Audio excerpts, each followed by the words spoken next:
Hello, and welcome back. We are going to talk about vacations, and I'm going to talk on this. You don't know how much you need it until you stop doing it. Okay, ladies, welcome back. So we are talking about something I think every woman needs to hear, and that is you need a vacation. Okay, so before you stop me and say, hold it, who's going to do my laundry and dishes and everything and water my plants, everything while I'm gone? Okay, that's exactly why we're having this conversation today. So, because here's the truth, we do so much every single day that we don't even realize how heavy our load is until we put it down or put it away. Thank you. Again, I just wanted to say you need to hear this, right? Thank you again for watching. So, what are you actually carrying? So, let's just have an honest moment, okay? Think about your average Tuesday. We're going to just talk about an average day of the week. You woke up probably before you wanted to, made sure everybody else was good. You made the breakfast, you handled something at work or around the house. You cooked, you cleaned, and you remembered somebody's appointment, right? We know how that goes. Moms are busy, and grandmas and nanas. And you responded to the 17 text messages that came in overnight. And somewhere in there, you forgot to eat lunch. Okay, so I get you because I've done the same thing. I have been in the middle of doing tons of things, finally lunch at about 2 or 3 o'clock, and I'm already going, now I need to be thinking about what's for dinner, right? Because they're going to be home right around the corner, whether it's the kids, the spouse, or both, or either or.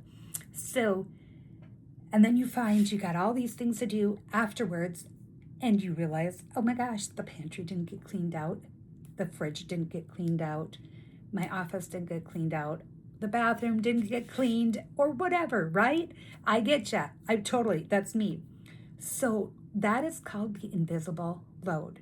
If you've never heard of it before, it's called the invisible load, and we carry it so naturally that we don't even call it work anymore. We just do it. We call it Tuesday. So now here's what we're going to do. This is where it gets interesting because this isn't just about feeling good. This is an actual science behind why rest is important and what it does for us. So when you go on a vacation, even a staycation, your cortisol levels drop, right? Do you know what that is? That's your stress hormone.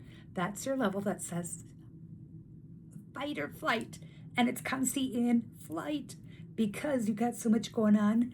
It should only spike come morning and a little bit later in the afternoon, but for some of us it spikes all day long and we can't figure out why until we stop doing what we're doing all day long. So the interesting thing is it stops dropping within a few days, 2 to 3 days of your vacation. This is why I like, if you can only start with 2 or 3, do that, but eventually you want at least 5 days, because this is why. So your brain literally begins to exhale. It's like your brain was holding its breath the whole time through all of this craziness. Your memory starts getting sharper. Your focus comes back. You know that foggy feeling when you walk into a room and you can't remember why you went in there? It wasn't old age. It's just exhaustion. I get you. So I was on day 3 of my trip, and I remember walking down to the lake, and all of a sudden it hit me. It was like, I could do this, this, and this for my business. And I'm like, where did that come from? And I realized it's because when you are always going and doing something for you and others, your brain just doesn't have downtime to even be creative. And my creative juices started to come back. So that is one of my favorite parts, when your creativity starts to wake up and you stop constantly doing.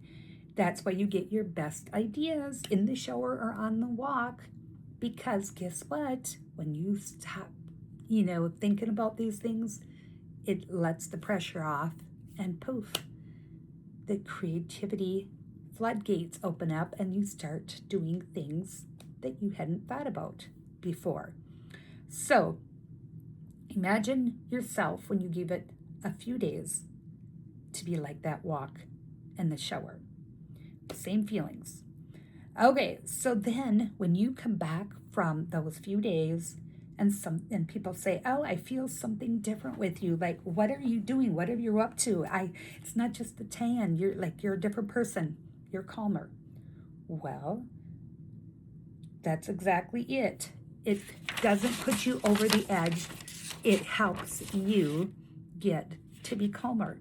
So the cortisol doesn't constantly spike, right? And then when somebody cuts you off in traffic on the way to somewhere, you're not getting upset. You're like, that's okay. Let them go. That's vacation still working in your system. So the reason I love bringing up these kind of stories when we're talking is because it's a good reminder for each one of us that when we do these things, it's a continuous reminder of where we were and what comes after, not just during, but after. And if you don't stop and think about it, you're thinking, well, the vacation's over and I'm good to go and I'm going to go 90 per again. Well, maybe not.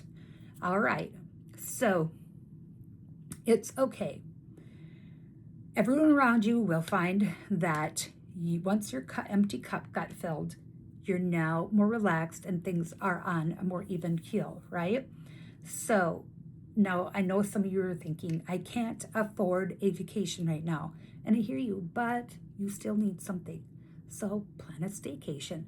Make it work, whether it's at your house or a friend's house, or you both go together or a few of you on a staycation together, half hour away, find Airbnb, you split the costs of that, the food, the time there, whatever things you do, or you just plan on you are going to stay home, but you're doing fun things that don't drain your cup, right?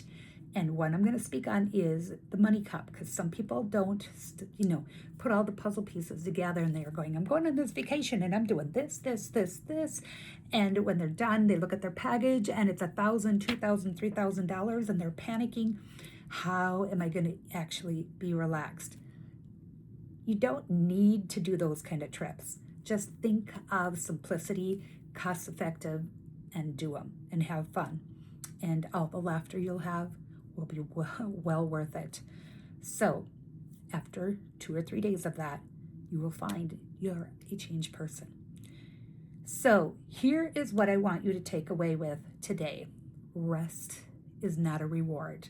It's not something you earn to finish everything, because we will never finish everything in our lifetime. So rest is a requirement. Your brain needs it, your body needs it, and the people you love the most that are around you need it too, along with you. So in closing, since we're talking about this and telling stories, I want to say that after my last trip here, it was a mixed one. It was going there to help my daughter with a newborn baby, but it also was a vacation on a lake in another state. And so there was mixed things going on, but it was a very rewarding one for the fact that I got to see my grandkids and my daughter and her husband and my son and have a good time there with all of them and do just a little bit of my business along with taking care of them and having a good time. So my question for you today is, when was the last time you truly rested? I would like to know. Drop it in the comments and let us know. And if this video spoke to you, share it with your bestie, your friends, your family, and say, hey, let's go do this. And share that too with what ideas you come up with, because maybe you'll inspire others with cost-effective ways to enjoy yourself. So don't forget to like and subscribe, and I will be back again tomorrow. Have a good one.